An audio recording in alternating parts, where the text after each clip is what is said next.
Well, this is a nice day to come down to the park, eh? Yeah, it's pretty nice. Montague Harbor, a presence of the past. 3,000 years ago, a village. Imagine a bustling native village on the beach. Women are hanging fish to dry on high racks or shucking clams for a feast, while children pry mussels from nearby rocks. Today, a midden. What remains of this old village site is many layers of discarded clam and mussel shells broken into tiny pieces by the action of waves. Called a midden, archaeologists have dug up ancient tools, animal remains, and other materials from the site to piece together a story of Coast Salish life. All middens are important historic sites and are protected under the Heritage Conservation Act. Yep, that's kind of interesting because they don't explain what happened to these people and why they're not still doing these things. Oh, a gunboat came and destroyed their winter village up in Cooper Island in 1863. Oh, well, how can I learn more about this? Because I'm not connected in a oral history network or anything like that. Well, you can find out about it by going down to the provincial archives in Victoria, where you can find old newspapers and official letters.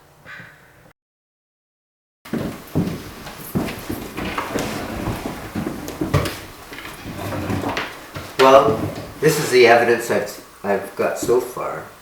There's official government papers, Navy papers, police papers, maps, books on the subject, newspapers from 1863, photographs, memoirs, and the pages from the logbook of the gunboat. 8 years before BC joined Confederation, the British government sent a very strange letter to Douglas and the Colonial Assembly asking them to, actually ordering them to purchase and to extinguish native title to all of Vancouver Island as soon as possible. But those British politicians also knew that Douglas would have to deal with an empty purse because they refused to lend or give any money for the purpose. A week later, the local newspaper, The Colonist, asked its readers to imagine the fearful calamity of the thousands of natives who were camped across the way there were to catch the smallpox. 10 days after that, the Tsimshians found a body on the beach at their camp. It was the white man who had died of smallpox. 2 weeks after that, there were 20 Tsimshians dead, and the smallpox is spreading. By the beginning of June, all of the natives had caught the smallpox and were forced out of Victoria. History books say that the smallpox started from an American sailor that arrived a little before that report you're talking about. But at any rate, the colonial government sent everybody home, so to speak, and therefore intentionally spread the smallpox.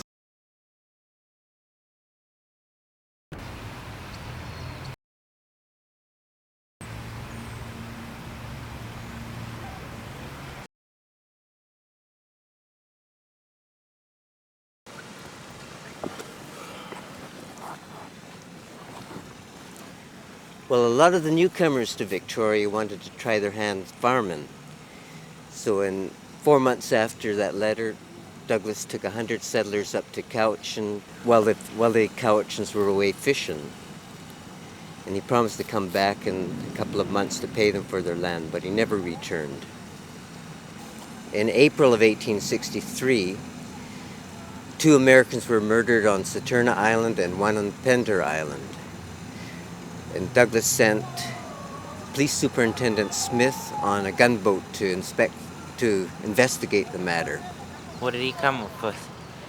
Well, they figured that all the murderers were Cowichan because they had a motive. They didn't even suspect the Lamalchis. But Ah-Chee-Wan was Lamalchi.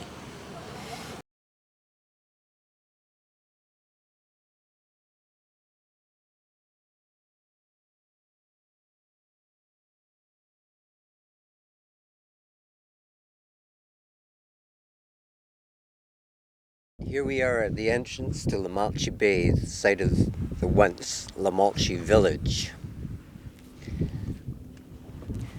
What you got there? Not sure, really. Ah-Chee Bay, Cooper Island, is a pleasant place. There is nothing to indicate that it was once the home of a dreaded band of piratical Indians that required the entire resources of the North Pacific Fleet to disperse them.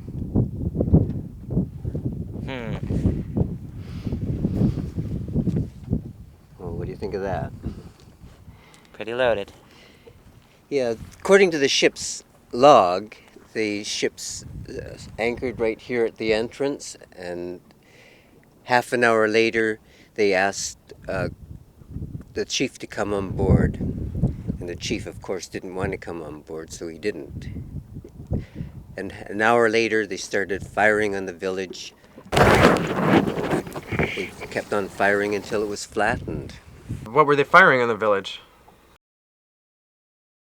Oh, they were using 32-pound and 24-pound shot, shell, shrapnel, as well as rifles and pistols. Half a dozen natives with muskets went to the 2 points of the bay there, at the entrance of the bay, and they started firing. And one of them managed to hit a boy sailor right in the temple and killed him. He was 13 years old.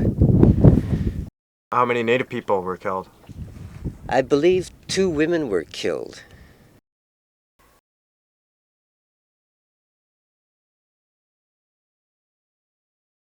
The search by 4 Royal Navy ships, hundreds of British sailors, and a handful of natives lasted 6 weeks. The first native guide to volunteer to help the Navy in its search incorrectly laid the blame for the Saturna Island murders on his old enemy, Ah-Chee-Wan. On the 2nd of June, Smith's search party surprised Ah-Chee-Wan and his brother at the top of Mount Sootle on Galiano Island. They were chased down this face of the mountain.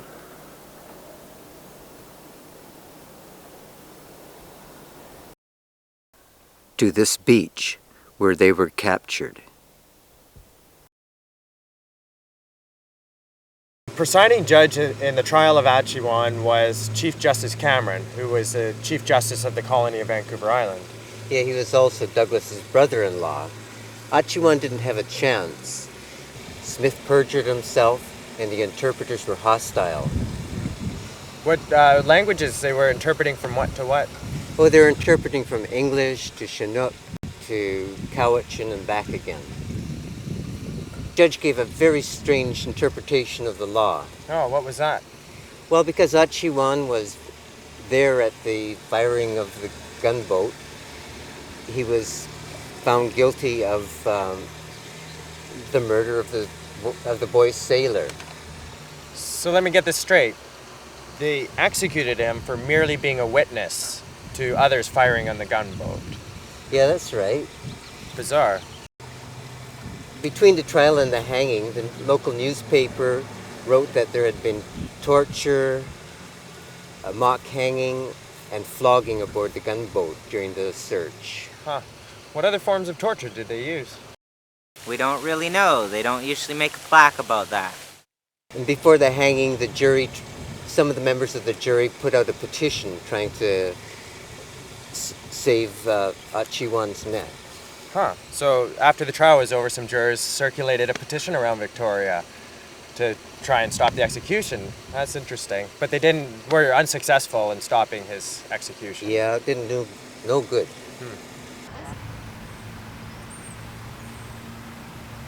For the public hanging, they erected a scaffold here in front of the old police station.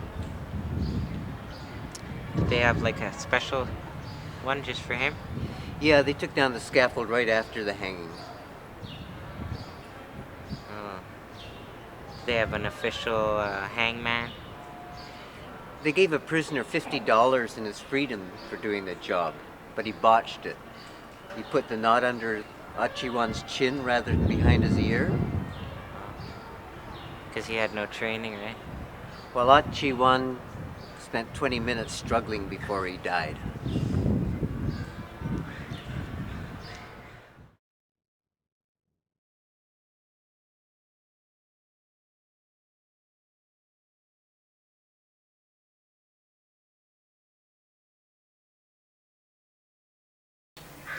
If we learn more about the past and how it affects the future, then maybe we won't keep making these mistakes.